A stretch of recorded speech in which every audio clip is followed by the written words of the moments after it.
Hi everyone, my name is Thalia and I'll be talking about Kuroko no Basket Season 3, Episode 7 and 8. So at Episode 7, it was the end of the game of Midorima and Akashi, and we kind of saw that Akashi did show some respect to Midorima and his team, but that he couldn't shake his hand because, they have to stay at the top, they have to be they have to, I don't know, there's a lot of pressure on Akashi, his team, because they've always won and they can't afford to lose. And although Midorima, his team, really tried their best and they didn't give up no matter what, Akashi still showed them some respect, but he just didn't shake Midorima his hand, which kind of, was a dick move. There were probably people saying like, oh god, Akashi is such a dick. I can say I kind of understand him and then I don't, because there is a lot of pressure and he can't be too friendly with everyone. So yeah, we have that whole thing, and then we actually saw that Midorima and his friend were crying when they were walking away, and that was so heartbreaking. I was like, no, poor Midorima, but he was like, next time we will win for sure. So yeah, seems like they say that every time, every team. So we'll see. We will probably not see Midorima versus Akashi anymore. This was an exciting game nonetheless, but now we have Seirin versus Kisei's team. So this is already getting pretty exciting, although I have to be honest, for episode 7, before they started the game, there was just like a lot of joking around going on, which I do enjoy. I really like that. But the real game actually started at episode 8, because episode 7 was just the ending of the last game and then getting into the game and kind of like showing off what they can do and making jokes, and Kuroko telling Kisei that he is his rival and that he never really liked him because, there was some jealousy going on because Kisei was picked and Kuroko wasn't in the past, although Kuroko was his mentor when he joined the team. So, we had that whole kind of backstory about them. But it was cool to see how Kuroko and Kisei were getting so excited to play because Kuroko told him that he was his rival.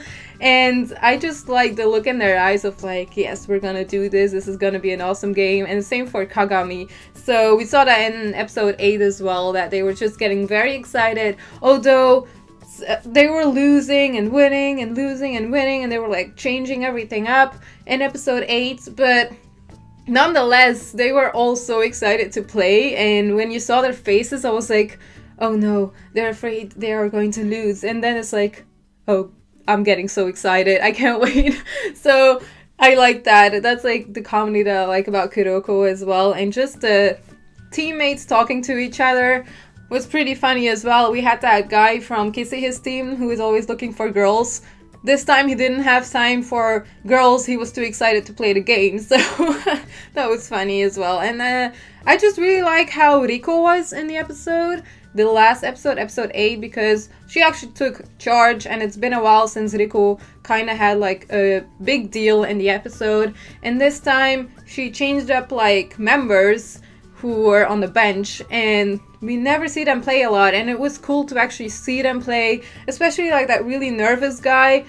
It was very funny, but also heartwarming to see him play, because we also had that backstory of some of the members who were always on the bench kind of talking like, yeah, we're afraid that we will never play in a game and we're thinking about giving up and all that. And then the guy gave them like a pep talk and that they shouldn't give up and all that, and that they just like playing with them. So it was really heartwarming, and it was really fun to see him play, and I liked that. I liked how Riko was handling things and how they changed up members for once, because it's getting really hard with Kisei, his copying moves, and he can copy everyone. He even copied like the Emperor Eye from Akashi.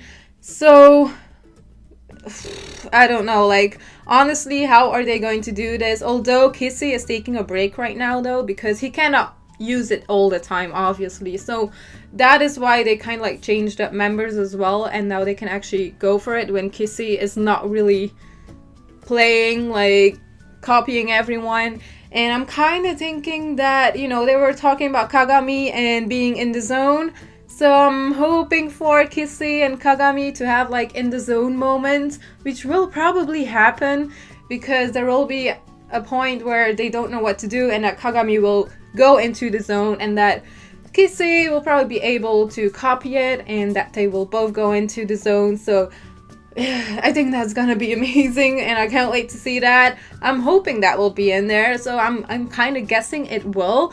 I don't know what you guys think. You can leave that in the comments, because obviously I don't read the manga, so I don't know. But I'm really hoping to see the zone again, because that was just so awesome to see, and Kagami is just badass when he does that. So I can't wait for that, and I just can't wait for Kuroko kind of get back in action as well. Although he did his best, I feel like we haven't seen the best he can do yet, so kind of hoping for that as well. We also have that little dialogue with Aomine and Momoe, and not sure what to think about that, because he's just like, what do you think about destiny? And she was already thinking about something else. I was like, yeah, I knew this would happen. But Aomine is actually wondering like why they came all together, and if it is a coincidence that they are all meeting up again and that they were playing against each other. Like, what does it mean? And he's like really thinking about it. So is there something behind it? Who knows?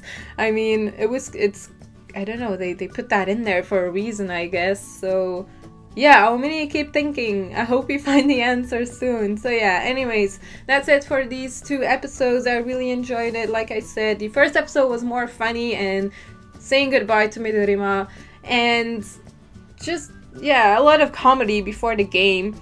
And then the actual game actually started on episode 8, and it's just very exciting, and I like the teamwork, and I like how they were switching out other players, and it's just cool to see that, and to see other ones in action as well. And Riko, because Riko is best girl in Kuroko, and it just felt good to see her in action, because it's been a while as well, and her giving orders is just badass too. So yeah, that's it. Let me know your thoughts of the episodes down below, and I will see you soon. Bye.